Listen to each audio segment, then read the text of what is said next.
नमस्कार मित्रों, मरुधर क्लासेस बालोतरा के YouTube चैनल पर मैं शंकर पटेल आपका हार्दिक स्वागत एवं अभिनंदन करता हूं।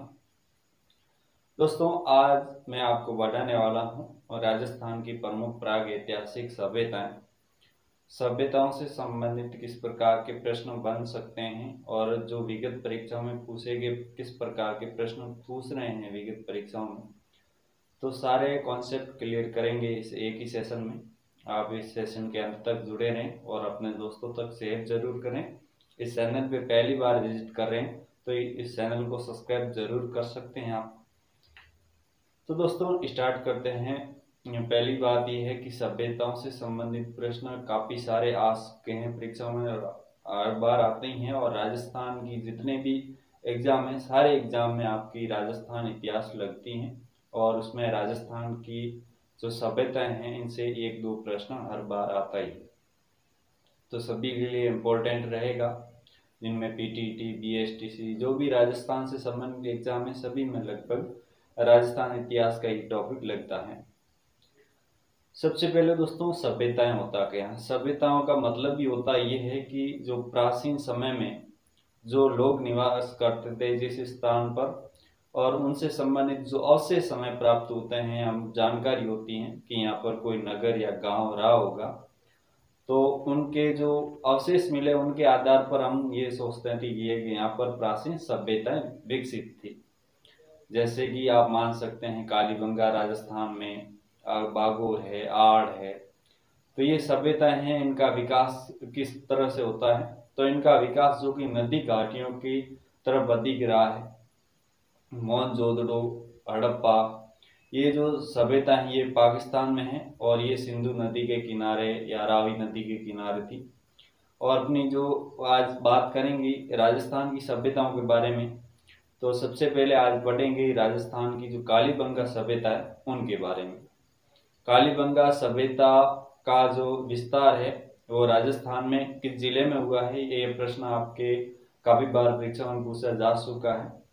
तो जो राजस्थान में कालीबंगा सभ्यता है वो हनुमानगढ़ जिले में स्थित है और ये घग्गर नदी के किनारे स्थित है। प्रश्न ये भी आ चुका है कि कौन सी नदी के किनारे, तो घग्गर नदी के किनारे स्थित है कालीबंगा सभ्यता हनुमानगढ़ जिले में। इनका जो शाब्दिक अर्थ है उसका ये पूछा गया है काफी बार। तो कालीबंगा सभ्यता का शाब्दिक अर्थ है काले रंग की चूड़ियां, आपको याद में रखना है। अब बात करते हैं कालीबंगा सभ्यता की खोज कब हुई। तो कालीबंगा सभ्यता की खोज 1952 में, और जो खोज करने वाले व्यक्ति थे वो थे अमलालन घोष। अमलालन घोष ने 1952 में इसकी खोज की। अब ये प्रश्न आ सकता है कि अमलालन घोष ने खोज तो कर दी, लेकिन इसका उत्खनन, इसकी खुदाई किसने करवाई। उत्खनन का मतलब होता है खुदाई। तो खुदाई का कार्य बी लाल और बी के थापर के द्वारा किया गया और ये किया गया 1961 से लेकर के 1969 तक इनका कार्य हुआ, खुदाई का कार्य। कालीबंगा खुदाई कितने स्तरों की गई, तो कालीबंगा की खुदाई है 5 स्तरों में की गई। प्रथम 2 स्तर में हड़प्पा कालीन सभ्यताओं से पूर्व के अवशेष मिले हैं, और जो 3 लास्ट वाले, तीसरा, चौथा और 5वां, इन स्तरों में हड़प्पा के समकालीन अवशेष मिले हैं। तो ये जानकारी प्राप्त होती है कि कालीबंगा सभ्यता से पूर्व भी, हड़प्पा सभ्यता से पूर्व भी यहाँ पर संस्कृति रही होगी, ऐसे अवशेष मिले हैं। और जो बाकी 3 वाले स्तरों में खुदाई हुई उसमें ये पता चला है कि ये हड़प्पा सभ्यता के समकालीन यहाँ पर लोग निवास करते थे।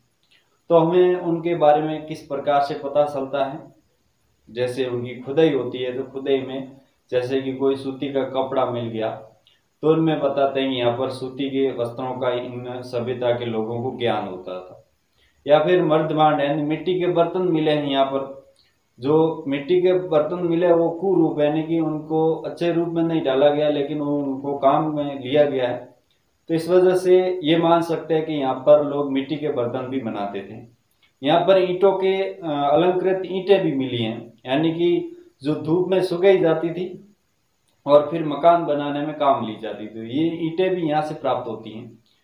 यहाँ पर दूर जुते हुए खेत के अवशेष भी मिले हैं, यानी दूर जुते हुए खेतों के अवशेष मिले। एक साथ 2 फसल उगाने के अवशेष यहाँ से प्राप्त होते हैं। यहाँ से लकड़ी का हल भी प्राप्त हुआ है। तो इस वजह से कह सकते हैं कि यहाँ के लोग कृषि से भी प्रसिद्ध थे। यहाँ के लोग जौ और गेहूं की खेती करते थे, ये भी साक्ष्य मिले हैं यहाँ से। यहाँ से अग्नि वेदिका यानी हवन कुंड भी मिले हैं। यहाँ पर तंदूरी चूल्हे के अवशेष भी प्राप्त हुए हैं।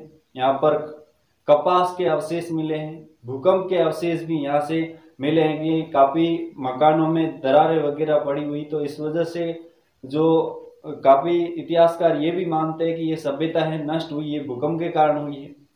तो इस वजह से, और यहाँ पर दशरथ शर्मा ने यहाँ तक कहा है कि हड़प्पा सभ्यता की ये तीसरी राजधानी कालीबंगा सभ्यता को कहा गया, ये कहा गया है दशरथ शर्मा के अनुसार। कालीबंगा सभ्यता का विस्तार ये घग्गर नदी के किनारे हुआ। प्राचीन नाम घग्गर नदी का सरस्वती नदी था। और काफी बार कहते हैं, ये प्रश्न भी पूछा गया है कि कालीबंगा सभ्यता का किन नदी घाटियों में विकास हुआ है, तो आपको ध्यान रखना है कि दशवती और सरस्वती नदी घाटियों में इसका विकास हुआ है। तो यहाँ पर मेन फैक्ट आपको याद में रखना है कि कालीबंगा सभ्यता किस जिले में स्थित है, तो हनुमानगढ़ जिले में स्थित है। इसकी खोज किसने की थी? अमलानंद घोष ने। कब की थी? 1952 में। इनका उत्खनन कार्य कब किया गया और किनके द्वारा किया गया? तो उत्खनन कार्य 1961 से लेकर के 1969 तक बीबी लाल और बीके थापर के द्वारा किया गया, ये आपको ध्यान में रखना है। इसके अलावा यहाँ से कौन कौन से अवशेष मिले हैं?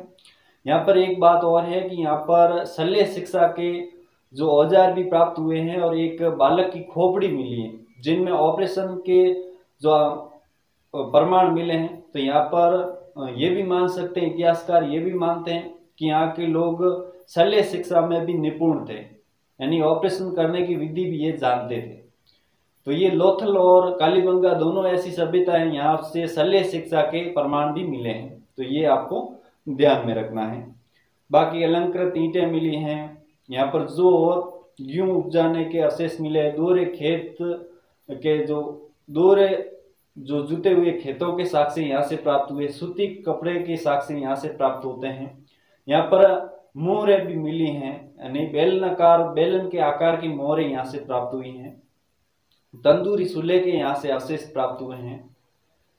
तो ये मान सकते हैं कि यहाँ से जो अवशेष प्राप्त हुए हैं उसी के आधार पर हम मान सकते हैं कि ये जो सभ्यता थी ये। और यहाँ पर समकोण पर काटती हुई सड़कें भी प्राप्त हुई हैं, और जिनके जो दरवाजे थे वो सड़कों की ओर न खुलकर अंदर गली की ओर खुलती थी।